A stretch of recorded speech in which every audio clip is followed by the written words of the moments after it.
Hey! Hey! All right. Hi, everybody. It is Thursday, which means it is Trekker's Delight. And we are coming at you with 2 more episodes of Prodigy. We are coming at you with a Tribble called Quest and a Cracked Mirror. It's going to be awesome. We're going to be talking Mirror Universe. We're going to be talking Tribbles. So, bean footage.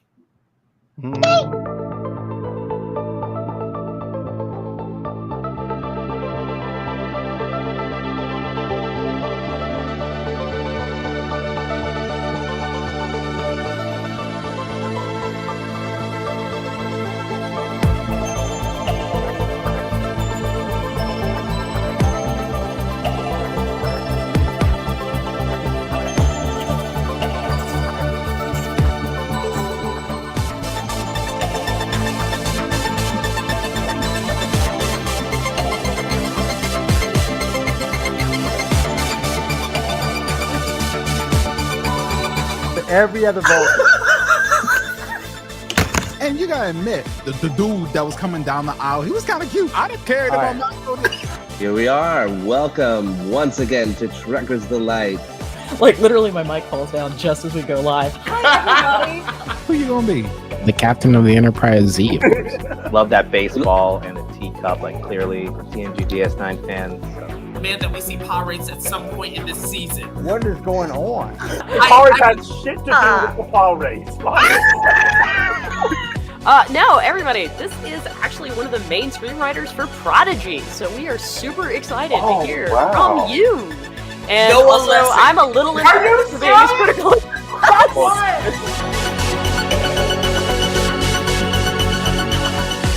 Man, I really love that intro. This was a nice touch.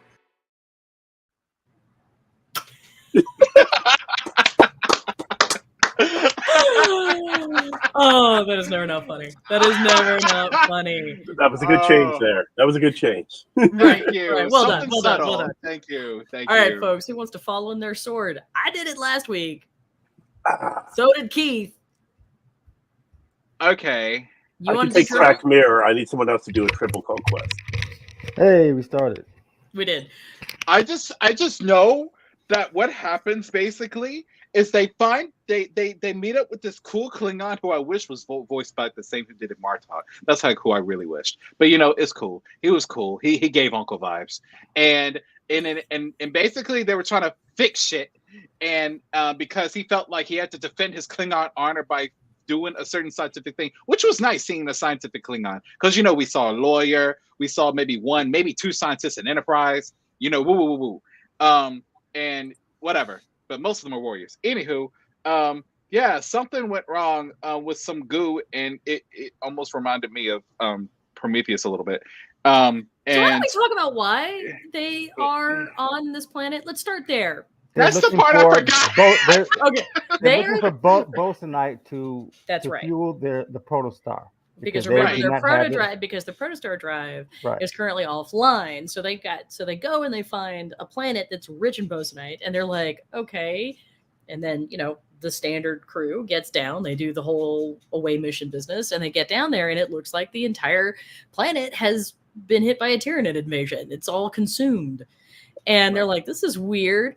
And then these Tribbles show up, and Brock thinks they're precious because it's Brock. And it turns out they're giant attack Tribbles. They have teeth now.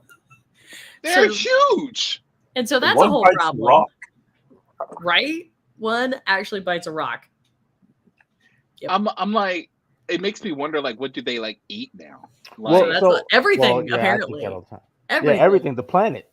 That's why the planet is barren. So anyway, it turns out that this Klingon has willingly marooned himself on this planet and is doing genetic research into Tribbles, trying to figure out how to eradicate the great Tribble threat, which, by the way, he says with complete seriousness, and I cracked up. And Rock's like, oh man, I did this. This is old news. I got this. So she goes off and she goes into his lab, and it's not strictly sanitary. And she comes up with a whole idea, and her project ends up getting contaminated because she passes out, and that contamination results in a new species of Tribble. Cutie. The Tribble. That's right, the Tribble. That cutie. And that's a whole problem until they realize that Rock's solution will actually work. And so now they've got to go and inoculate the Tribbles so that they will no longer be capable of reproduction. And they go to this giant area where the giant attack Tribble lives, and basically they end up in this last-ditch effort to dose the Tribbles. They eventually are successful. They are able to extract the bosonite, and they are able to return to the Protostar with enough bosonite to start their Protostar drive. And Rock has to deal with questions of, did she fail? Did she not fail? But she also got a really, really awesome new pet out of it. So is this genocide? Genocide from what perspective? Well, on my list of questions I expected to hear today. Something. If you stop something from reproducing, that's pretty much considered genocide. Well, is it completely stopping reproduction, or is it just slowing the rate of reproduction? Well, his job was to slow the rate. That was his. He never said he was going to annihilate them. He was supposed to slow the rate of them. I'm pretty sure he wanted annihilation. That was his goal. Oh, yeah. Remember, his honor is all wrapped up in this. Yeah, they did the Great Tribble Hunt before. I was going to say, I could have sworn they eradicated the planet. Where did these Tribbles come from? It's like the they frogs. went back in time. It's like frogs in Australia. He brought them. He brought them? Yeah, like he picked an out of the way planet to do his research on. Turns out he's not the scientist Rocktalk is. No, but add to that the Trials and Tribulations, the episode of Deep Space Nine, brought Tribbles back into existence. Because Worf said that they had the Great Tribble Hunt and they eradicated the species.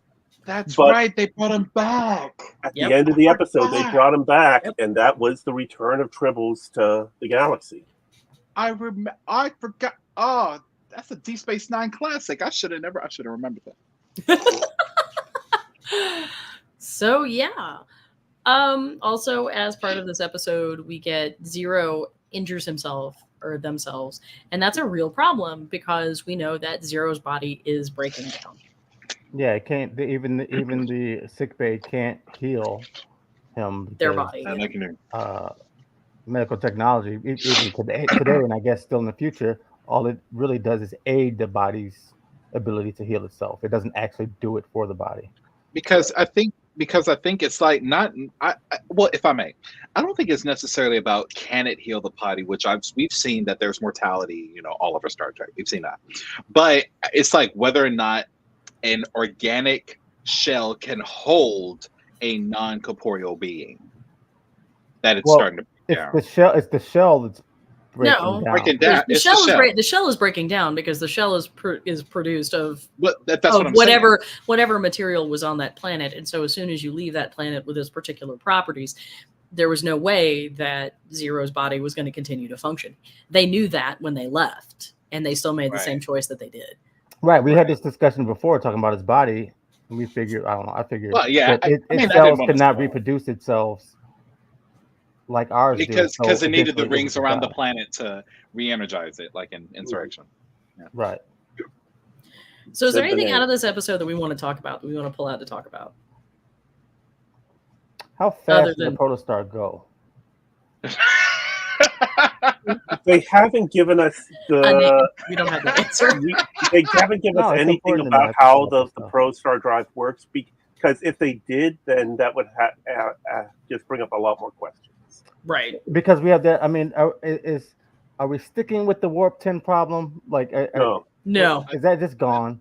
I think they know not. They know not to even bring that up. Yeah, that was hand waved away. And besides, technically. Go ahead. We should forget that episode ever happened. That Lower Decks won't let us. Yeah, I mean, because technically we're in the era where we're supposed to be seeing Warp 13. All good things. Yeah, but they could have just done. I mean, it's pretty much fan consensus now that they redid the warp numbering system between TOS and TNG because they went way past warp 10 in TOS. Well, in TOS they didn't have an actual formula for it. In TNG they actually had a formula, right? A logarithmic formula from warp 1 to warp 9 or whatever. Yeah, right. I saw the meme the other day. The Millennium Falcon goes 1.5 times light speed. Captain Picard goes, so warp 1.5.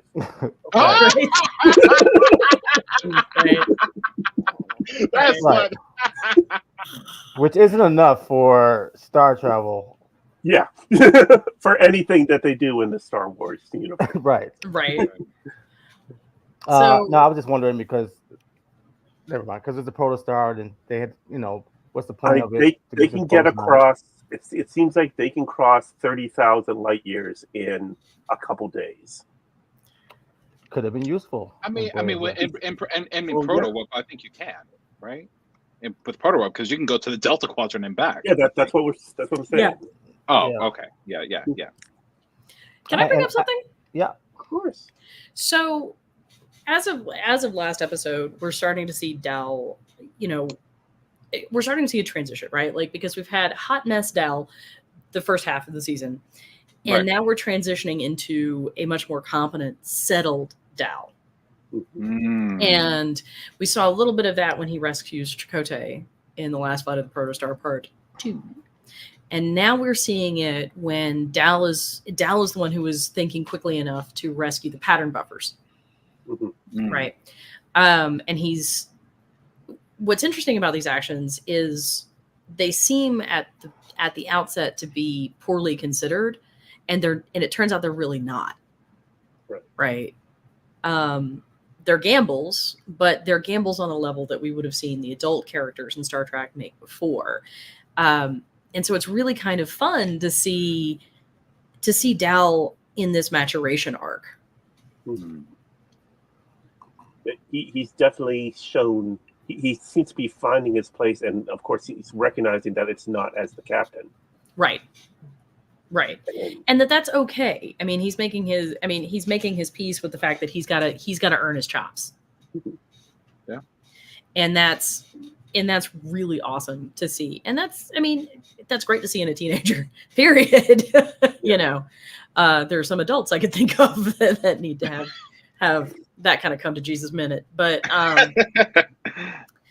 and it's interesting, but I really like to contrast that with what we see Rock go through in this episode, because Rock's being smart is such a key aspect of how she constructs her personality and what she does. Right. We're just spending a lot of time learning. Yeah, right. Yeah. But she's never she has spent all that time learning, but she's never really come into a situation where it went wrong. Right. Well, she had that. She basically, we talked about this before, found her sense of place. You know, one of her sense of places was actually being in Starfleet. And one of her sense of places was actually knowing what she knows and being as smart as she is, and her intelligence. So that's her sense of self. And so now she's wrestling with her sense of self, because something that she did and based her self-image on has gone wrong. And even though nobody else cares, right? She cares more than anybody. She's still fighting the image of the Brickard. She's worried that one wrong step and she's back to where she was in the pilot episode, back to being this big brute that no one understands. And that scares the hell out of her. Yeah. And so we really get to see for the first time. I mean, it's not even. This isn't even something that's her fault, right? Like it's purely an accident. It's imposter syndrome to a degree. It is. Well, when you're a scientist, to a degree, there's certain accidents you just can't allow to happen. You know that an accident, when you're messing with certain things, you know that accidents are unacceptable to a certain degree, right? Right, but she's literally working in, we talk about ideal conditions and non-ideal conditions, but she is somewhere to the wrong side of non-ideal conditions. She's dealing with a lab she's not familiar with, that she doesn't have as much control over, and she's exhausted. And it's kind of shabby, right? Yes, it's a Klingon lab, so there's cock everywhere. It's there's what everywhere? Cock. I wasn't gonna go there. Like, I was just gonna let this be an unknown lab. But it's pretty obvious that our Klingon friend does not clean house that often. I don't like that they do that with the Klingon. I mean, I guess that's their persona, but it's like they would have. I didn't care. I would like to think that this is less a reflection on Klingon science and more a reflection on that particular Klingon scientist. Well, because we know he's a little bent. They look down upon, They are. But we're still talking about an advanced race that got into space and developed transporters and ostensibly all of that jazz. Right. And so how they look down upon. It's like, who do you think forges those blades that you swing? Yeah, did the Klingons actually develop that, or did they take it from the overlords that used to rule over them? Even if they did that, they still have to be able to understand it enough and to maintain it and to also build it into new spacecraft. Yeah, and reproduce it. Because with the sheer number of Klingon spacecraft that end up boom, they've got. They have to have some form, unless of course they have like some, I don't know, some subsidiary race in the Empire, because it is an empire, so we're assuming that there are other species involved. It'd be awesome if they had like some episode where there's Klingons on a world that had these, I don't know, Romulans imprisoned on this planet that were just building everything. I mean, I did not intend this whole thing to be like a rag on Klingons night. I did not. No, but let's talk about it, because the closest thing that I can think of is when Worf said that they had to slay their gods because they were more trouble than what they were worth. What if those gods were like the same things as like the wormhole aliens, but more corporeal? And they like what they were. Right, slayed them, took their technology, and whatever. Yeah, but you still, if you're going to take technology, you still have to be able to be smart enough to figure it out, to reproduce it. Yeah, right. To recreate it. Yeah. Because I've been hilariously, I have been going down a lot of Warhammer 40K rabbit holes, and one of the central tenets of the universe, as I understand it, is that there's a lot of technology out there that the existing Imperium of Man doesn't understand and cannot figure out and cannot replicate.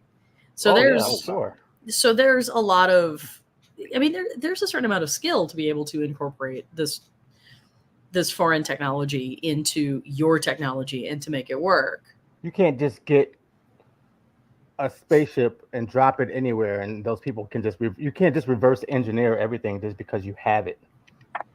Right. That's part of our great friends that Geordi encountered. That's part of their issue. So the Klingons the gods came through the Stargate, and the Klingons killed them. Apparently that's. What's that? The Star Trek Klingons that came out a couple years ago was a one-shot. They did an alien series where it was all the major races of Star Trek had a one-shot comic about their either their history or just a major social issue within it. And they had this, and this is about Kalis and his brother fighting to then go and destroy the gods.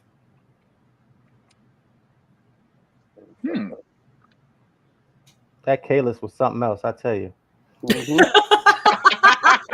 Yeah, I would love to see a Kalis film. That's what I would love to see. Right. A Kalis film. Right. Well, yeah, you just adapt this comic and like if I want there's a Star Wars game, I want to fight as Kalis. That's what I want. I don't want to fight as Jean-Luc Picard or whoever these other people are. Which Kalis? The clone or the original? The original. No, not the clone. I always felt bad for that guy. Right. I'm gonna say you never really hear from him. I mean, you hear of him, but you don't really. After Deep Space Nine, that was it. That was it. Well, no, that's in the main Star Trek comic. He is the bad guy. What? Yes, he is. His group is going around killing the other gods of the universe and they have Alexander is number 2. Wow. They kill the other gods of the universe. He's a god slayer. So, I mean, I gotta tell you, nothing says daddy issues like I don't like what they deicide. did. I don't like what they did with Alexander at all. Like he just was. I didn't like him in Deep Space Nine at all. But he didn't grow up. He didn't have a great childhood. No. Yeah, that's the Star Trek Defiant series where Worf and Commander the Defiant, with Sela and Lore and B'Elanna Torres on his crew, are going after Kahless. And that was already after it was introduced in the mainline Star Trek one, which is the one that has Sisko back as the captain of the Theseus, with Data, Beverly Crusher, Scotty, and I think who else is there. The Defiant also has Spock. they just basically put everyone out. Yeah, this is basically the Expendables at this point. You're just bringing all the greats just to make a decent film. That is madness. That is madness. Except all right, like but bringing it back to this, is there anything else we want to take out of this that we want to touch on before we move to Cracked Mirror, which I think is a much deeper episode to get into, honestly. You probably don't think it's important, but I thought it was interesting that they used bosonite, which Star Trek created. I'm assuming it's from bosons. Yeah, that's what I figured as well. What is that an element that we have here? What's bosonite? It's not one. They just created it. It's Oh. brand new. I don't think they've used it before. I was just not even Iron Man. No, not even Iron Man. Not even Iron Man. Star Trek in their magical mystery drive needs a magical mystery power source. So why not make something based off of a magical mystery particle that's been in the news a lot? Right. So that's Star Trek for you. That's exactly what happened. I can almost guarantee.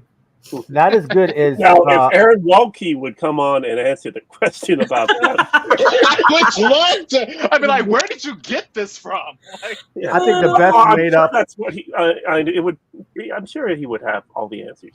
And you know what? I actually followed him on TikTok, and because I have more followers than he does, so he sees every time I comment something. But I think the best made up mineral is from Avatar, and it's named unobtainium. Oh yeah. So I thought okay, now correct me if I'm wrong on that point. I thought unobtainium was actually a default word, sort of like MacGuffin, that kind of thing. Yeah. But that, Cameron ends up just sort of transposing, because unobtainium literally was used as a stand-in for magical mystery rock. Maybe it was, and they just never changed it. Maybe it was in the script, and they never figured out what to name it, and they just left it. So. I thought that was the case. I may be wrong. That happens a lot. Yeah. But yeah, no, unobtainium gave me the giggles as well, Jason. I was like, what? I was like, okay. So many questions. I had so many questions, but honestly, I wasn't sure I wanted the answers. I was like, okay. No, one of these days I'll get around to watching the second one. I just haven't had it's okay. It's yet. kind of the same stuff. Anyway, I'm trying to get have the Beetlejuice. It's almost impossible. And the fuel. My ex and daughters went and saw it and loved it. So I'll go see it soon. But you won't get to see it in the theaters and the IMAX the way James Cameron wants you to see it. Wait, what movie? I'm okay with that. No, he's still on Avatar. Yeah, we do. We moved on from Avatar a couple minutes. That was like 2 seconds ago. Man, I gotta start drinking again. Oh my god! I was fasting. I was drinking real whiskey, bro. Anyway, whole thing. Okay, we are such a hot mess. We got the bosonite, and we've got the Protostar fueled. What happens next? Okay. So yeah, Keith is taking it away. So because he knows shit and needs to tell us. Right. Thank you, Marie. So yeah, with the bosonite, they have the Protostar drive powered, and they have gone proto warp, and now they are coming on the Voyager. And just as they are powering down and exiting the drive, the ship seems to go through some sort of phase that only Gwen feels, because of course Gwen has her phase regulator on her arm. and they pull up to the Voyager. It looks okay, and then they beam on board and are greeted by the Doctor, and Chakotay's happy to see him. And then they say, we're here, and the Admiral is on his way down to see you. His way. And yes, here comes Ronnie Cox, Admiral Jellicoe, who is taking command because apparently Janeway, Tysus, and Noom were killed on the Infinity when going through the wormhole. And the kids disappeared at some point. They don't know how or why. So they find, either we're having a mass psychosis or we're in an alternate reality. And I love how the Doctor seems to really be leading into, I think you're just all crazy, but I'm willing to hear you out on the alternate reality. Yeah, just bring Janeway back. He's been through enough. He's seen a lot where it's like, okay, maybe that happened. Which is, it is the most Doctor thing, right? He's just like, this is a possibility, but I think you salads are nuts. Right. So then we get on, they go to get on the turbo lift, and yet the turbo lift is too small for all of them to fit. So Zero and Rock have to stay back. They get on the turbo lift, and all of a sudden they're on a ship that's deserted, that's left adrift, in which they find a Kona salvaging pieces from the sickbay, because in this reality, they were unable to shut down the Protostar, and the Federation has been destroyed. Do you think this actor expected this to be like an ongoing role for him? Like, no, but he definitely did not, and his voice is really going out on this one. Yeah, not a chance. There's no way he could. I guarantee the writers didn't even know. Until. And he wanted something to go on, but that was 30 years ago. Now it's been 30 years. He did not expect to ever get a call back, but yep, there he is. So yeah, he tells them what happens, and they're go, oh, what about Rock and Zero? Rock and Zero end up on a ship that is manned by the Enderprinzians and is captained by Tuvix. So they figure, okay, Chakotay goes, wait, I've seen this shit before. He's like, wait. Was that Shattered? I was in this episode. I was the one guy. Was that Shattered? Yes. Yeah, Shattered Mirror. Yes, it was. No, not Shattered Mirror, just Shattered. Shattered. Yeah, it's Shattered. Cracked Mirror for this one and Shattered for the Voyager episode. Okay.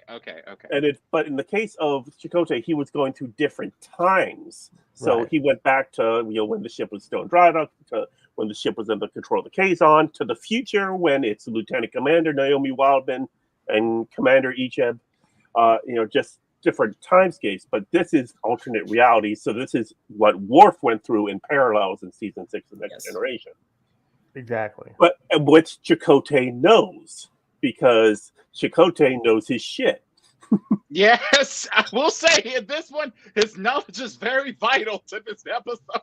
So they realized that if they tried to head up the 3 decks to get to the bridge, it's just going to be one universe after another. So they decided the best way is to beam to the bridge. It's 8 decks. And they beam to the bridge, and it turns out the bridge is in the frickin' mirror universe. And even Murph has a goatee. Well, that was a joke. Yes, but I don't know about you, but I fell out of my chair on that one because I was like, that's awesome. So you had Mirror Janeway and Mirror Chakotay capture them, put them in the brig, which is somehow still in the same universe. And of course, Mirror Chakotay doesn't know what a Murph is. So he was going to torture Murph in the Agonizer. No. What was it? Was it the Mean Machine was taken? Yeah. Yes. Mean Machine. Oh my God, Jankum was just aces in this. Like, yeah, even the whale is. Manzuko's must have just been beside himself. Evil. Even the whale is evil. Murphy with the 1-2 punch. Yeah, so Murph punts it down. Our Chakotay puts on the uniform and then grabs some grease from Jankum's arm to give a fake beard. That was a little weird. He must have realized that was not going to pass muster. And come on, a beard is a beard. And especially looking at how thick the beard was on Mirror Chakotay, thinking oil grease was on his chin is going to be enough. How Janeway has you're bringing too much reality into this, Keith. Stop. I know. Well, yes, it looks like this Janeway has been Borgified slightly. Yeah. Either that or she wears it as a piece of jewelry because she killed 7 of 9. Right. Which is also a distinct possibility, it being the mirror universe. Yeah. And then there was the very uncomfortable suggestion of a relationship between her and Chakotay, and I was just like, okay. Yeah. But yeah, my favorite line in that episode has got to be, even the whale is evil. Right? When they're running down that corridor through the cetacean ops. But honestly, go ahead, please. Go ahead, Will. Well, I've this actually confirms a lot of things for us. But that the Terran Empire still exists even after the events of Deep Space Nine.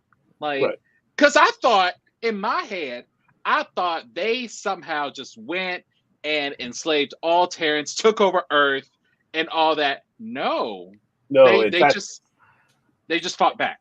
Yeah, in the Mirror War comic series, we find out that Terran Empire has just been weakened to pretty much just Earth, and the Empire was being kept to the Sol system. But then when the new Emperor takes over, which spoiler giving away the end of the Mirror War, despite the fact Captain Picard was amassing forces, it's actually Riker then stabs Picard in the back and takes over as Emperor. He then rebuilds the Empire and goes out, and because the Klingon Cardassian alliance was weakened by the Terran rebels with the aid of Deep Space Nine crew, then that allows the Terran Empire to rise back up again. And they do Terran Empire things. Yeah. So we get a Voyager A where you only have 2 crew members, everyone else is a shock troop. Why is Marie's picture Will? I have no idea. I have no idea, but I'm gonna try something. Hold on. How do I? Okay. So of course, yeah, Janeway and Chakotay both know about the universe, and of course Chakotay's like, God dang it, this is the one universe I didn't want to go to. And they were able to get around them by escaping in cetacean ops, and finally get to the bridge and send out a beam from the deflector that closed the rift in space, and all of a sudden all of them revert back to their proper universe on the Protostar, including Zero and Rock, who are too bad because they were just enjoying the fusion Vulcan Talaxian cuisine as Captain Tuvas was. Now we need a short trek on that. I know, right? I know. So in some universe, we know that Tuvix is alive. Everyone can stop, stay away a murder. I mean, I feel like that was a deliberate nod. The main rule in storytelling is show, don't tell. And that told and didn't show. I told and didn't show anything.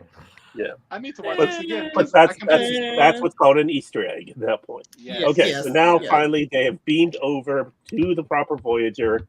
You have the Doctor doing his whole speech again, exactly the same from the first alternate reality they went to. But now Janeway and Chakotay are reunited. Yeah, and that actually is a finale. Like it actually that ends the story, right? There's no. Yeah, totally. That's how that worked. Yeah, I will say that scene was really well done. There is very much a palpable emotional overlay, which again, if anybody tells me you can't do that in animation, I'm just gonna be like, no, you're wrong. Wait, what? No, who said that? Hang on, I think I got the photo. Hold on. Here we go. And click. Yeah, it's really, really beautifully done. Why is there a Klingon in that picture? I'm confused by that. I don't know. I just shoot him in the back. You know what's sad is oh my God, he's gonna get killed. Downloaded that and I didn't see the Klingon until now. I don't know why there's a Klingon, but there's a Klingon. So sure, they okay. died at the end. But if anyone wants to know how, and I know we don't necessarily like Chakotay's character, but if anyone wants to know how Chakotay and Janeway are doing, they're friends. They're friends. They're friends. Is that what we're doing? I'm not gonna. They're good. They're very good friends. They're professional. They're Joey and Phoebe. That's how I see them. They're a iconic couple. Although Chakotay, in a way, has been hanging with her for like 10 years, right? Yeah. I mean, it's not the real her. You got to think about it. Chakotay's also been gone for another 10 years. No, that's what I'm saying. Oh, for him, yeah. For him, she hasn't not for her. She hasn't seen him at all. Right? Is it He's that been with her for 10 years, a version of her? Can we talk? Can we talk about this though? Like, that's the point of the show. Well, fire at will. Anyway, so someone is abusing God powers. Right as he said, fire at will. But so like, can we? I mean, maybe it's just me wanting them to be together. But are they just like professional friends, or do we see like a relationship, or maybe they're so they got so used to being professional on the Voyager, in Voyager, that they just don't really want to cross certain lines, like he said. What's up with Seven? I think it is heavily implied that whatever happened with Seven is over, and that it's definitely over, and there is something going on, because there's that whole speech that Chakotay gives Dal in Last Fight of the Protostar, when he talks about like he was lost and he had to find something to believe in, and so that something was her. Mm-hmm. And then also like Janeway's absolute dogged determination to find this guy. I mean, there's definitely something. And I'm not saying that Picard wouldn't do that, because Picard did that in season 3, but there's still a ship to get his baby mama. That's exactly what it was, right? Like, we're drawing a very real parallel here. Like something went on with her, and there's this relationship, and we're not sure what it is. And I sort of feel like we're getting a little bit of that with Janeway, right? Because even in the Mirror universe, Chakotay and Janeway were together. Like, yeah. So it's kind of like, huh? And I just really want them to be together at some point.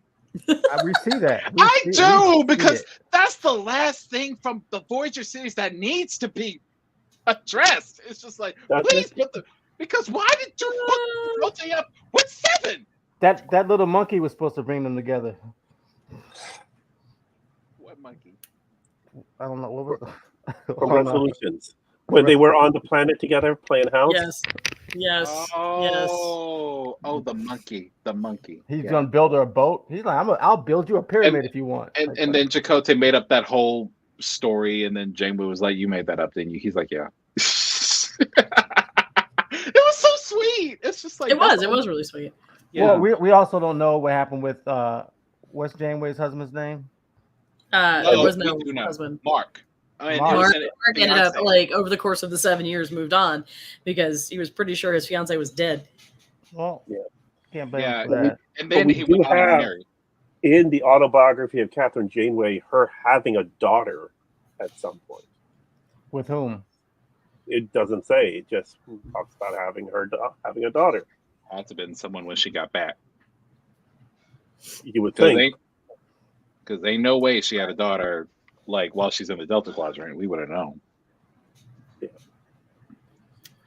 But another nostalgic episode, right? Because they threw in the Shattered business, and they threw in the Mirror business, and bringing back a lot of Prodigy moments, not just moments from all over Star Trek, but Prodigy. Yes, which I thought was a really nice touch. Just, I mean, and I feel like this isn't quite mid-season, is it? Yeah, it is. So it's a really 14th episode out of 20, so it's the end of the middle. So it's very much kind of a good way to give you like a retrospective before, the back half of the season, which, like in all current Trek, just it's unhinged how fast it goes. Well, yeah, I think it's good. I mean, that's why it's great we have 22 episodes, because you spent 14 episodes trying to get this guy to Voyager. 14, Right. We've 14 episodes now, and I think it's nice that everything didn't just get wrapped up in like 3 episodes. Mm-hmm.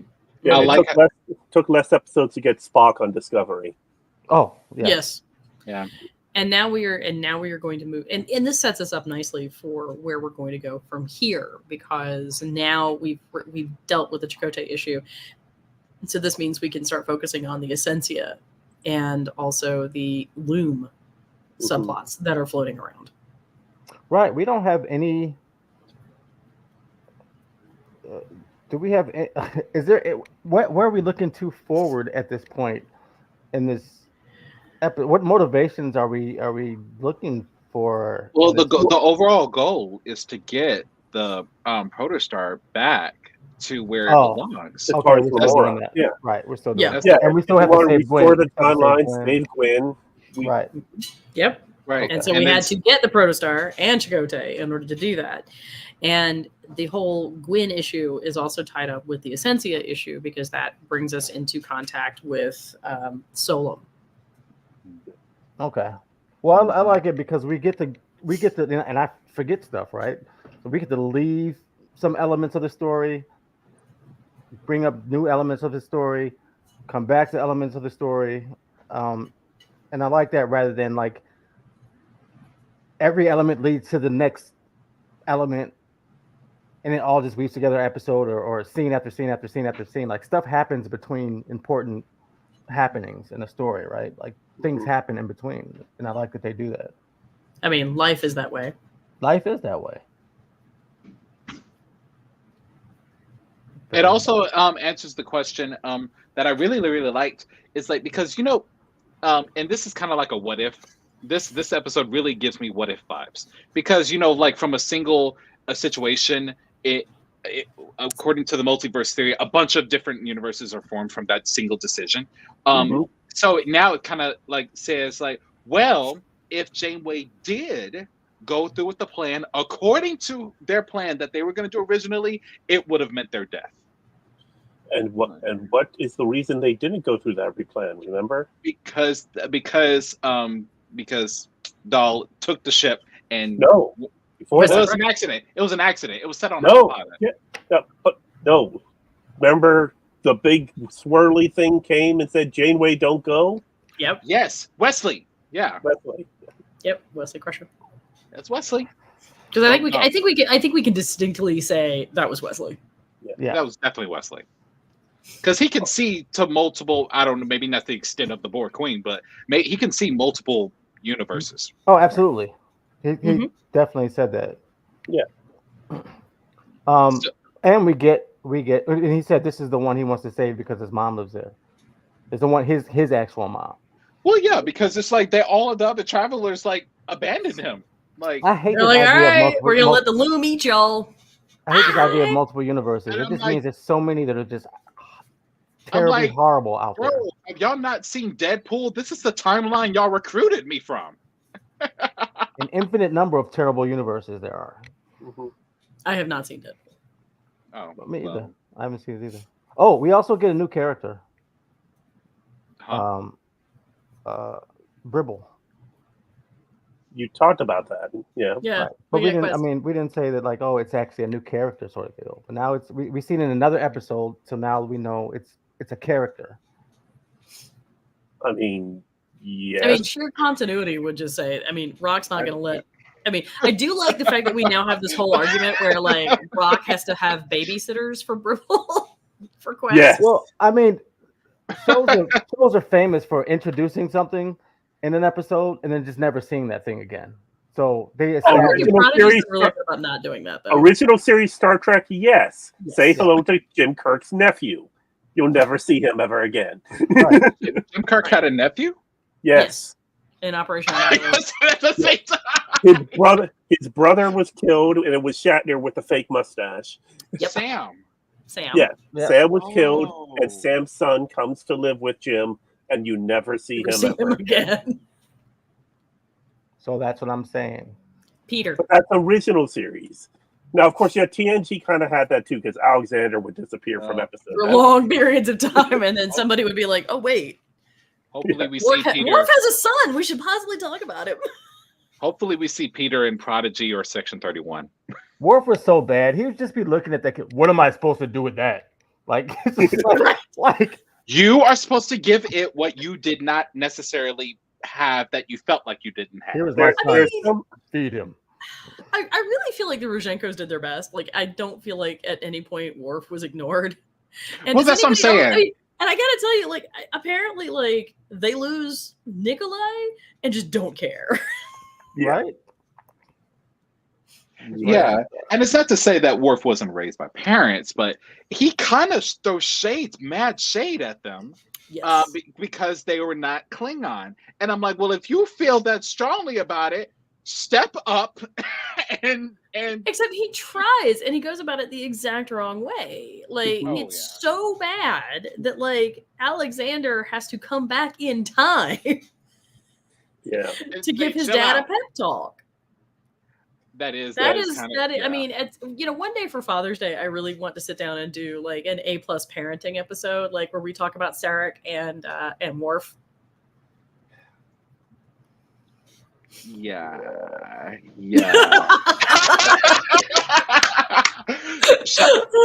loved it. Yeah. Because I know Keith has some words. Hey, those two gentlemen, wow. Just wow. The Worf memes are fantastic out there. Dad, am I adopted? No, we've been trying, but no one will take you. Oh my God. I don't. I mean, that's literally what the man did. Like, he basically chucked Alexander to his adoptive parents, and they were, and he comes back and they're like, this is too much for us, man. We're old and you need to, like, pull up your big boy Klingon britches and, like, handle your kid. It's not like you're on a bird of prey and, you know, you got small quarters. You're on a family ship with schools. I mean, right? Like, very obviously, like, the Enterprise, it's clearly established that the Enterprise is set up for children, and Worf's just like, yeah, nah. Yeah. Nah. And bless his heart, Alexander just never really comes back from that. I would say, does Alexander not call him out in Deep Space Nine for it? Because I think Jadzia had a pep talk with Worf about how he raised Alexander, didn't she?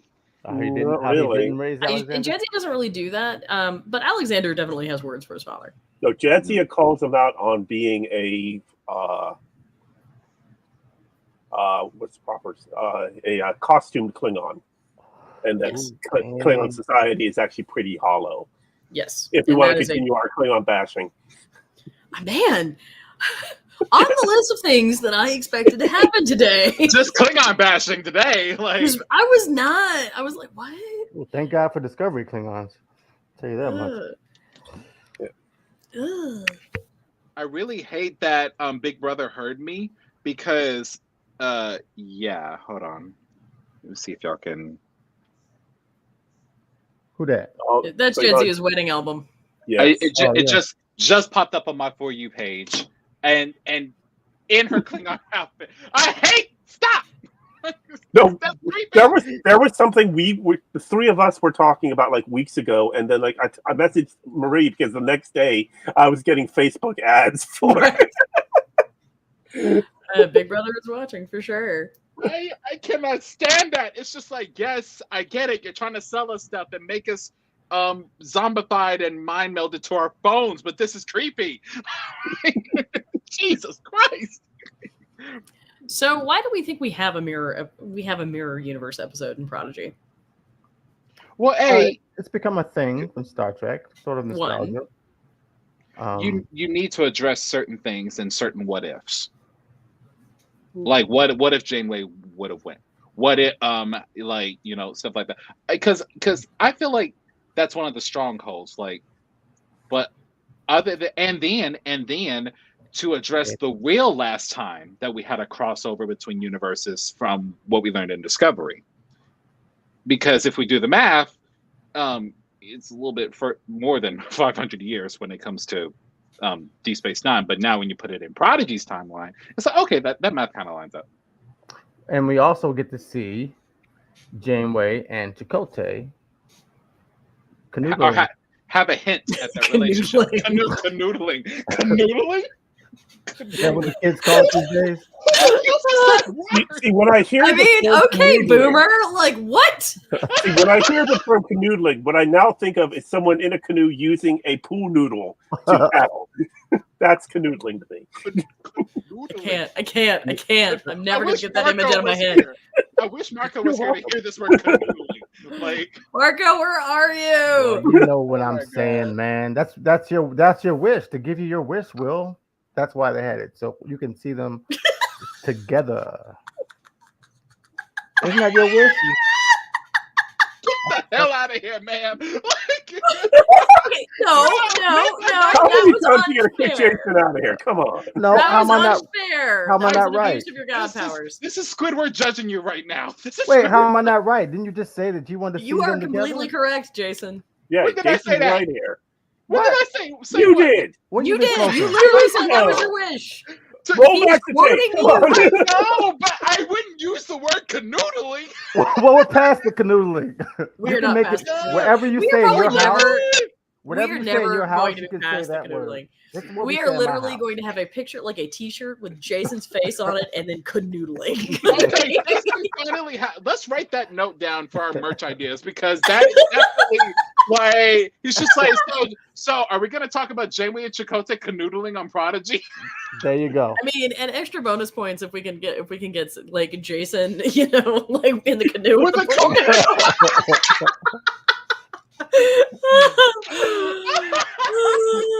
Okay, I'm actually writing that one down. Like, I'm actually being serious right now. Well, maybe if we just record it, say in a live stream, that's going to be posted. I mean, magically. Yeah, because you could just tell AI to draw that for you. Yes, yeah, you can. So, what's the news today? What's the news? Please say that. Okay, I'm spiraling, Marie. I'm spiraling. Hold on, let me get a fuller news. Hey, Will. There's been a lot going on. Canoodling. I'm a child. It's like, hey, baby, I can go for some canoodling. How about you? Stop saying that. What? Yeah. Keith, hurry, save us. Okay. Wait, no, Netflix and canoodle. Stop! Oh. What the fuck is this? Bro, you are banned from saying canoodling. You cannot. Well, I was in my defense. I was only planning on saying it once. We made it a thing. You exacerbated the situation vastly. Yes. It's just. But again, we're gonna take a pause because once again, Keith. Yeah, no. Keith has some important shit to say. You're gonna call him MC No Shit. Okay, we are now spiraling. All right, come on, guys. Okay. All right. So I have a little bit of news that's tangential to Star Trek and Paramount. So Trey Parker and Matt Stone, the creators of South Park, announced that the new season won't come out until 2025. That they are not going to make any new episodes this year because they're sick of Trump's bullshit. Wow. They said, we have done every Trump storyline we could. We don't have, and he keeps coming up with crazier shit than we can imagine, that we can't cover it anymore. So we are going to push this off until next year. And another reason they're doing that is because the parent company that owns Comedy Central and produces their show, the series, is in a fight with Warner Brothers Discovery over the rights to the show, and that would be Paramount. So what has happened? I was trying to come up with where we were going to get to that connection. Yeah, because that was wow. Yeah, so season 25 was the most recent season of South Park that just aired. All that and all previous seasons of South Park are being hosted on Max, the Warner Brothers Discovery, HBO Max, previously known as streaming service. After season 27, everything moves to Paramount. Oh wow! Under the deal. Right. So what Paramount did this year was they found out that there were little caveats in their deal, and they got them to produce a number of specials for Paramount that are now available on Paramount Plus. Mm. But now what they're doing is they are working with them to try to work out the schedule to get that season 27 here faster so that they can get the rights to all of South Park and get it off of Max.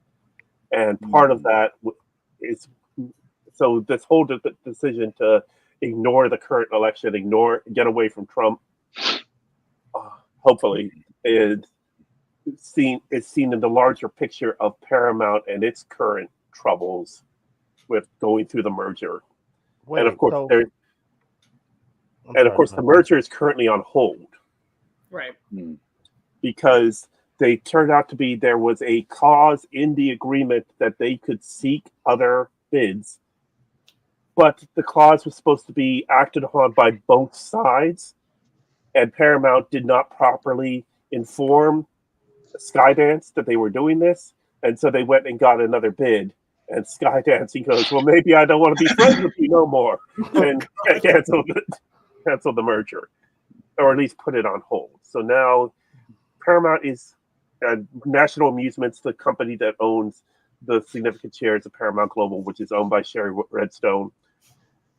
They are now considering the alternate offer, while also trying to keep Skydance from pulling their offer and shutting down the thing. It's crazy how complicated this shit gets. Well, yeah, and they were already making all kinds of changes. They shut down Paramount TV studios. They were streamlining other things. They were looking at actually making significant changes to Paramount Plus, perhaps merging it with Peacock. But these are all things that are now up in the air. And we're going to do a Trek That episode on this soon, because once some more of it comes together. But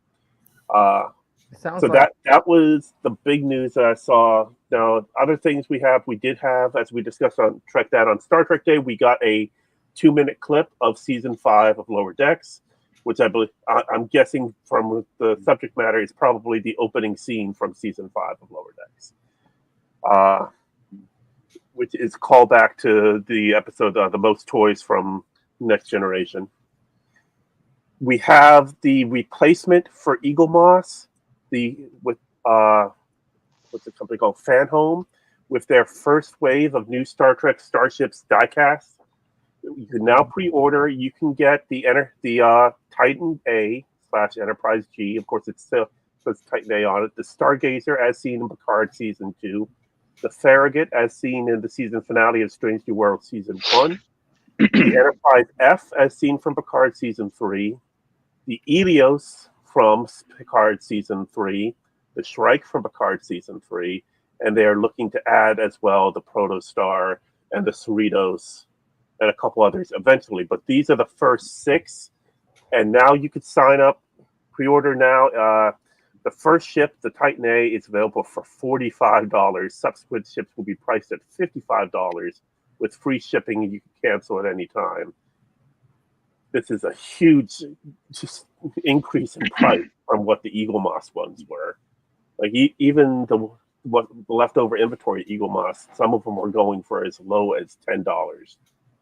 But yeah, you're now looking at $55 to $60. If you want to buy them individually, $65 per ship to be able to get them.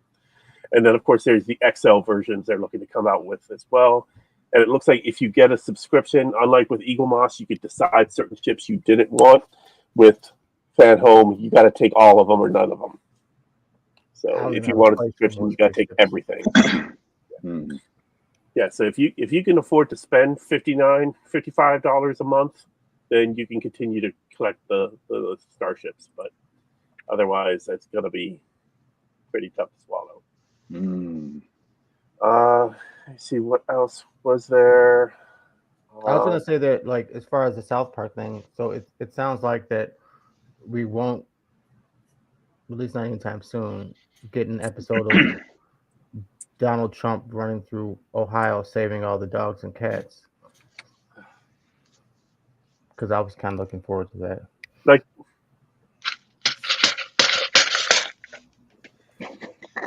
there's so many things wrong with that sentence. Oh my god. Okay. The memes have been fire. Yes. The memes have been fire. That's all I can say. And I'm not seeing much else in the news list. I thought I had heard other things, but yeah, we're basically in a holding pattern on everything. Academy is in production. Stranger World season 3 is in post production. They say it's close to being finished, but it still probably won't be until early 2025 that we see it.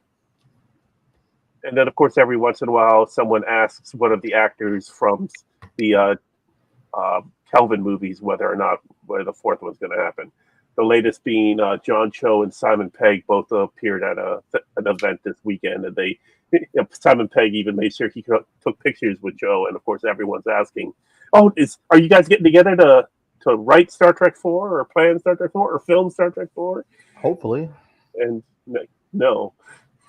Did you guys see any Prime Universe movies happening? Yeah. Section. Oh no, never mind. Let me be quiet. Section 31 is Prime. Yeah, but that's not. It's not. I mean, going to the big screen. The question is, what's it coming off of? Yeah, that's what I'm saying. It'd have to come off like what series would it seem like? From what I've learned, it's not that it's in the works, but Patrick Stewart is trying to put together one final Picard, but as a movie. Well, they're saying that as the next long trek after Section 31, so it would be a TV movie. What's he gonna be doing? What's he gonna be doing? Racing Pike in the chair? He's gonna be pretty old by this time. Apparently, there is a. Jesus Christ! We're gonna get canceled, man. We are. I'm just saying he's getting too old to be running around on set. Well, apparently there is a script out there for a coda to Picard story that Sir Patrick Stewart absolutely loves. That continues off of where we left it in season 3 of the series. Yeah, but didn't he also really deeply love season 2? No, he really deeply loved season 1. We all love Picard. People love Picard, but I guess I'm just wondering, do you feel like any of the new Treks have enough value that they would warrant an actual probably Strange New Worlds film? I mean, I gotta tell you, like, it's getting to the point where there's becoming less and less difference between the quote unquote TV movie and the feature film. Mm-hmm. Yeah, right. The production value is so high. Right, and especially with what we've seen out of Strange New Worlds, I'd love to see a long form Strange New Worlds, right? Like, film. But I mean, I think the Section 31 film looks phenomenal from what we've seen. And again, I really just think that we're starting to blur that line. So I'm not sure. I'm just not sure that's an appropriate question anymore. Does that make sense? Yeah.